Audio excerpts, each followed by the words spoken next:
Hello সবাইকে, কেমন আছো তোমরা সবাই? আজ আমার উইক অফ, আর উইক হলো যে একটু চিকেন বিরিয়ানি বানিয়ে খাবার।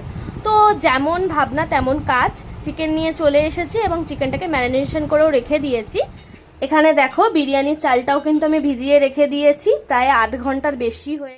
বিরিয়ানির অন্যতম একটা জিনিস কিন্তু আলু, আর সেই আলুটাও দেখো আমার কিন্তু সিদ্ধ করা হয়ে গেছে।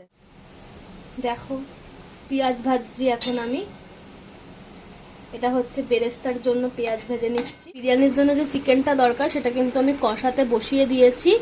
তো ভালো করে কষিয়ে নিয়ে রেডি করলেই কিন্তু হয়ে যাবে। এবার কিন্তু পালা হচ্ছে বিরিয়ানির চালটা সিদ্ধ করে ভাতটা রেডি করে নেব। দেখো বিরিয়ানির জন্য কিন্তু ভাতটা অলমোস্ট রেডি হয়ে গেছে।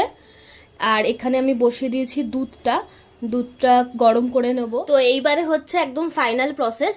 তো আমি একদম হাতের সামনে সব গুছিয়ে নিয়েছি। দেখো ভাতও রেডি করে নিয়েছি, এখানে মাংসটাও রেডি, আলুও রেডি করে নিয়েছি। তো চলো আমি সব করে, তো আমি কিন্তু একদম বিরিয়ানির হাঁড়িটাকে রেডি করে নিয়েছি। এবার এটা কিন্তু দম দেওয়ার পালা। দেখো আমার কিন্তু অলরেডি দম দেওয়া হয়ে গেছে। এবার কিন্তু একটা জাদু, দেখো কীরকম লাগছে বলো তো, দারুণ খেতে হয়েছিল।